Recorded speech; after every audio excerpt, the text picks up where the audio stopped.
বাংলার আকাশে নিরাপত্তা রক্ষার অঙ্গীকারে প্রতিষ্ঠিত বাংলাদেশ বিমান বাহিনী স্বাধীনতার পর থেকে বাহিনীটি দেশের আকাশসীমা রক্ষায় গুরুত্বপূর্ণ ভূমিকা রেখে আসছে। তবে আধুনিক যুদ্ধ বিমানের অভাবে দীর্ঘদিন ধরে বিমান বাহিনীর প্রতিরক্ষা সক্ষমতা সীমিত ছিল। এবার সেই সীমাবদ্ধতা কাটিয়ে আকাশ প্রতিরক্ষা শক্তিকে নতুন মাত্রায় নিতে বড় পদক্ষেপ নিয়েছে অন্তর্বর্তী সরকার। দেশের ইতিহাসে সবচেয়ে বড় বিমান ক্রয় চুক্তির পথে এগোচ্ছে বাংলাদেশ।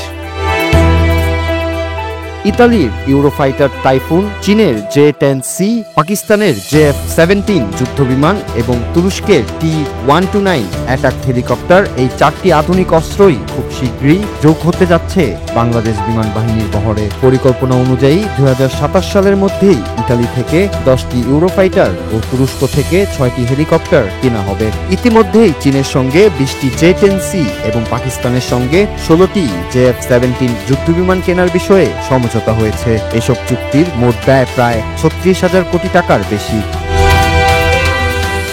এই ক্রয় কার্যক্রম তদারকিতে গঠন হয়েছে 12 সদস্যের আন্তঃমন্ত্রণালয় কমিটি, যার নেতৃত্বে রয়েছেন একজন এয়ার ভাইস মার্শাল। প্রতিরক্ষা, অর্থ, পররাষ্ট্র ও আইন মন্ত্রণালয়ের প্রতিনিধি ছাড়াও বিমান বাহিনীর বিশেষজ্ঞরাও থাকবেন এতে। কমিটি খসড়া চুক্তিপত্র পর্যালোচনা, দর কষাকষি ও সরাসরি আলোচনার মাধ্যমে ক্রয় চুক্তি চূড়ান্ত করা হবে। কর্মকর্তাদের মতে, ভারতের সঙ্গে সীমান্ত উত্তেজনা, মিয়ানমার সংকট সহ আঞ্চলিক নিরাপত্তা পরিস্থিতি বিবেচনায় এই আধুনিকায়ন অত্যন্ত প্রয়োজনীয় হয়ে উঠেছে।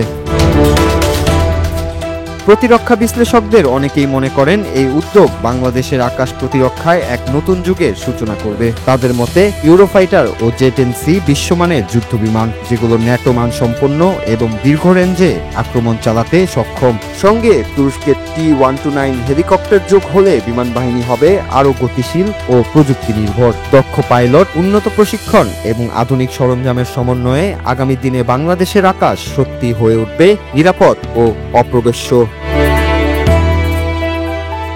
নূর Raju, Bangla TV news desk.